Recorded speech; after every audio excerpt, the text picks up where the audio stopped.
দলিল রেজিস্ট্রেশন পদ্ধতিতে বড় আকারে পরিবর্তন সাধিত হয়েছে। এখন থেকে উপজেলা সাব রেজিস্ট্রার কার্যালয়ের দায়িত্বশীল সাব রেজিস্ট্রার মহোদয় উনি এসিল্যান্ড সাহেবের অনুমতি ছাড়া কোনোভাবেই কোনো দলিল আর রেজিস্ট্রেশন করতে পারবেন না। কি কারণে এই পরিবর্তন সাধিত হলো এবং পরবর্তীতে কিভাবে দলিল রেজিস্ট্রেশন হবে, অর্থাৎ এসিল্যান্ড মহোদয়ের অনুমতি নিয়ে কিভাবে সাব রেজিস্ট্রার মহোদয় দলিল রেজিস্ট্রেশন করবেন, আজকের ভিডিওতে আমি এই সম্পর্কে বিস্তারিতভাবে আলোচনা করব। ভিউয়ার্স, মনে রাখবেন, পূর্বে যে দলিল রেজিস্ট্রেশন পদ্ধতি চালু ছিল, ওই রেজিস্ট্রেশন পদ্ধতিতে সাধারণত যখন জমি ক্রয় বিক্রয় হতো সে সময়ে দলিল গ্রহীতা এবং দলিল দাতা এই দুইজন ব্যক্তি উপজেলা সাব রেজিস্ট্রার কার্যালয়ে উপস্থিত হওয়ার মাধ্যমে তিনারা সাব রেজিস্ট্রার মহোদয়ের কাছ থেকে খুব ভালোভাবে একটি সম্পাদিত দলিল রেজিস্ট্রেশন করে নিতে পারতেন।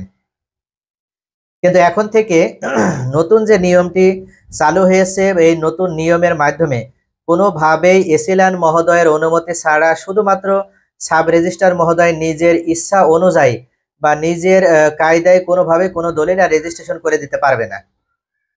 সাধারণত এইটা দুইটা কারণে মূলত এই পদ্ধতি পরিবর্তন হয়েছে। তার ভিতরে অন্যতম একটি কারণ হচ্ছে দলিল যে সংরক্ষণ পদ্ধতি, দলিল সংরক্ষণ পদ্ধতি সঠিকভাবে দলিল সংরক্ষণ করার জন্য, এবং আরেকটি হচ্ছে নামজারি প্রক্রিয়াটা সঠিকভাবে সম্পন্ন করার জন্য। মূলত পূর্বে যে দলিল রেজিস্ট্রেশন হতো, পূর্বে দলিল রেজিস্ট্রেশনের সময় দুইটা দলিল রেজিস্ট্রেশন হতো বা একটা দলিলের দুইটা কপি সেখানে তৈরি হতো।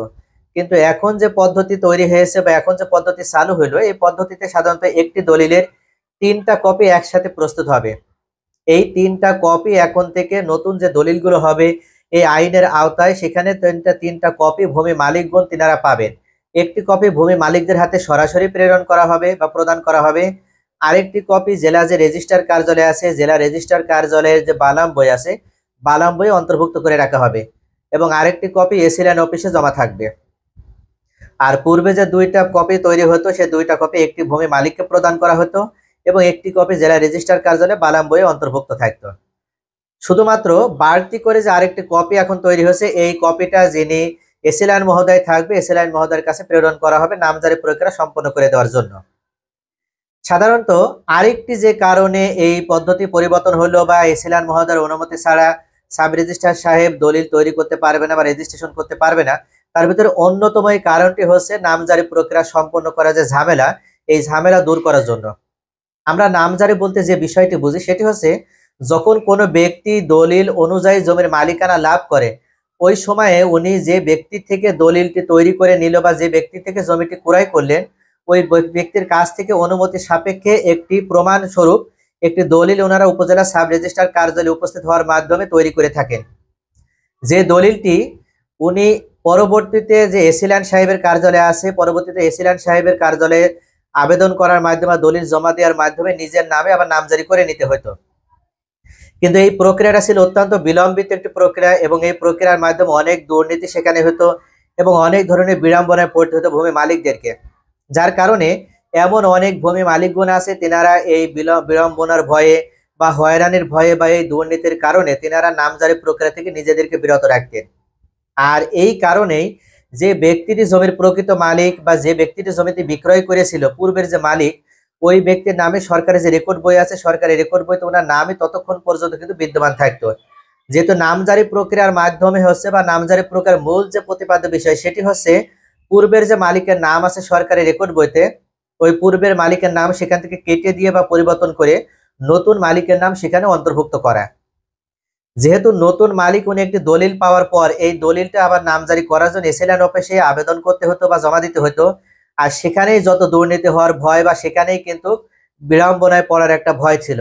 আর এই বিড়ম্বনা এবং দুর্নীতির কারণেই অনেক উপজেলা যে এসিল্যান্ড অফিসে আছে, সে অনেক উপজেলা এসিল্যান্ড অফিসে এই ধরনের তথ্য কিন্তু আমরা সরাসরি পেয়েছি এবং বিভিন্ন মিডিয়াতে তথ্যগুলো সেখানে প্রচার হয়েছে। এমনকি বর্তমান ভূমিমন্ত্রী জনাব নারায়ণ চন্দ্র চন্দ উনি বলেছেন যে সব থেকে দুর্নীতি পরায়ণ যে অফিস সেটা হচ্ছে নামজারি করার ক্ষেত্রে এসিল্যান্ড অফিসের দায়িত্বশীল যে কর্মকর্তারা আছে ওনাদের ভিতরে এই দুর্নীতি বেশি দেখা যায় এবং যার কারণে অনেক ব্যক্তি আছে ওনারা সঠিকভাবে জমির মালিকানা লাভ করার পরও নামজারি প্রক্রিয়া থেকে নিজেদেরকে বিরত রাখে। এই কারণে কোন এসিল্যান্ড অফিস যেন দুর্নীতি করতে না পারে সেই জন্য ভূমি মন্ত্রীর পক্ষ থেকে 500 এসিল্যান্ড অফিসে সরাসরি ভূমি মন্ত্রণালয়ের পক্ষ থেকে ঝটিকা অভিযান পরিচালনা করা হচ্ছে। এই সংক্রান্ত একটি কমিটি গঠন করে দেওয়া হয়েছে এবং এই কমিটির প্রধান হিসেবে মাননীয় ভূমি মন্ত্রী উনি নিজেই স্বয়ং অনেকগুলো এসএলএন অফিসে এই ঝটিকা অভিযান পরিচালনা করেছে দুর্নীতির বিরুদ্ধে। ওনারা এসএলএন অফিসে উপস্থিত হওয়ার মাধ্যমে দেখেছেন যে সরকারের পক্ষ থেকে নামজারির জন্য একটা নির্দিষ্ট ফি সেখানে বেঁধে দেওয়া হয়েছে, আর এই নির্দিষ্ট ফি হচ্ছে 1170 টাকা। কিন্তু অনেক সময় দেখা যায় যে এই নামজারি প্রক্রিয়া সম্পন্ন করে দেওয়ার নাম করে অনেক দায়িত্বশীল কর্মকর্তা বা কর্মচারী আছে, ওনারা বিভিন্ন অজুহাত দেখিয়ে বা বিভিন্ন কৌশল অবলম্বন করে যে ব্যক্তি নামজারি করার জন্য আসে তিনার কাছ থেকে বাড়তি টাকা হাতিয়ে নেয়। এর কারণে অনেক সময় অনেক ব্যক্তির নামজারি সম্পন্ন হতে দেখা যায় 1170 টাকার জায়গায় 11,700 টাকাতেও নামজারি সম্পন্ন হয় না। অনেক সময় 20,000, 30,000, 40,000 টাকা পর্যন্ত নামজারির জন্য লেগে যায়। আর এই ভয়ে একজন ব্যক্তি উনি সঠিক জমির মালিক হওয়ার পরও পরবর্তীতে আর নামজারি করতে চায় না। এছাড়া আরেকটি কারণে সমস্যা হয়, সেটি হচ্ছে অনেক এসএলএন অফিসে নামজারি দরখাস্ত করার পর অনেক ভূমি মালিক আছে, তিনারা জমির সঠিক মালিক হওয়ার পরও এবং সঠিক তথ্যগুলো সেখানে প্রদান করার পরও বিভিন্ন ধরনের কারণ দেখে ওনাদের নামজারি প্রক্রিয়া বাতিল করে দেওয়া হয়। এটি একটি ট্রেডিশন হিসেবে প্রচলিত হয়ে গেছে যে নামজারি প্রক্রিয়া এসএলএন সাহেব যেটা মনে করবে সেটাই হবে, অর্থাৎ সঠিক মালিক সঠিক তথ্য, এরপরও ওনার নামজারি প্রক্রিয়া বাতিল হয়ে যায়। এই কারণে অনেক ব্যক্তি আছে ওনারা নামজারি আর করতে চায় না এবং এই হয়রানিতে পড়ার ভয়ে ওনারা নামজারির কাছ থেকে নিজেদেরকে বিরত রাখে বা নিজেদেরকে দূরে রাখে। মনে করে যে আমরা জমির মালিক যেহেতু সঠিকভাবে হয়েছি, পরবর্তীতে যখন রেকর্ড আসবে তখন আমরা এই দলিল শো করার মাধ্যমে নিজেদের নামে জমি রেকর্ড করে নেব, নতুন করে আর নামজারি করব না। এক্ষেত্রে সরকার বড় আকারে একটা রাজস্ব কিন্তু বঞ্চিত হয় বা সরকারের একটা রাজস্ব ফাঁকিদের একটা সম্ভাবনা তৈরি হয়ে যায়, অর্থাৎ সরকার রাজস্ব থেকে বঞ্চিত হচ্ছে। এই কারণে সরকারের পক্ষ থেকে বর্তমানে কিভাবে নামজারি প্রক্রিয়া সহজতর করা যায় এবং পাবলিক বা জনগণ কিভাবে নামজারি করার জন্য আগ্রহী হয় এই বিষয়টা থিসিস করে এবং ওনারা পর্যালোচনা করার মাধ্যমে দেখেছে যে নামজারি প্রক্রিয়া যখন দলিল রেজিস্ট্রেশন হবে ওই সময় নামজারি প্রক্রিয়া সম্পন্ন করতে হবে। তাহলে কিভাবে কি করা যায়? এই ক্ষেত্রে ভূমি মন্ত্রণালয়ের পক্ষ থেকে একটি অত্যাধুনিক আইন প্রবর্তন করা হয়েছে, আর এই আইনের মাধ্যমে বলা হচ্ছে যে একসাথে এই দুইটি যে অফিস আছে, একটা আইন মন্ত্রণালয়ের অধীনে আর একটা ভূমি মন্ত্রণালয়ের অধীনে, এই দুইটা অফিসের ভিতরে আন্তঃসংযোগ ঘটানো হবে। এর মাধ্যমে যখন কোনো ব্যক্তি জমি ক্রয় করবে এবং ওই ব্যক্তি যখন জমির মালিকানা লাভ করবে, উনি যখন একটি দলিল সম্পাদন করার মাধ্যমে দলিলটি রেজিস্ট্রেশন করতে চাইবে, ওই সময়ে উনি যখন দলিল ওই উপজেলা সাব রেজিস্ট্রার কার্যালয়ে সাব রেজিস্ট্রার বরাবর জমা দেবেন, তৎক্ষণাৎ সাব রেজিস্ট্রার মহোদয় দলিলের একটি কপি উনি প্রেরণ করবেন এসএলএন অফিসে।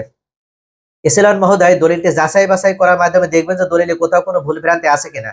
যদি দলিলে কোথাও কোনো ভুল ভ্রান্তি ধরা পড়ে, অর্থাৎ কোনো ব্যক্তি যদি স্বীয় অংশে চেয়ে বেশি অংশ বিক্রয় করে বা উনি ভুল মালিক, অর্থাৎ উনি জমির প্রকৃত মালিক নাই বা উনি জমির প্রকৃত মালিক না হওয়ার কারণে উনি হয়তো বেশি জমি বিক্রয় করছে বা অবৈধ জমি বিক্রয় করছে, অথবা উনি জমি শ্রেণী পরিবর্তন করে জমি বিক্রয় করছে, এই বিষয়গুলো যদি উনি খতিয়ে দেখবেন এবং পর্যালোচনা করার মাধ্যমে যদি এই বিষয়গুলো ধরা পড়ে, সেক্ষেত্রে উনি ওই দলিলের আবেদন উনি খারিজ করে দেবেন এবং ওই দলিল রেজিস্ট্রেশন উনি বাতিল করে দেবেন এবং ওনার নির্দেশ মতে সাব রেজিস্ট্রার মহোদয় দলিল আর রেজিস্ট্রেশন করে দেবেন না।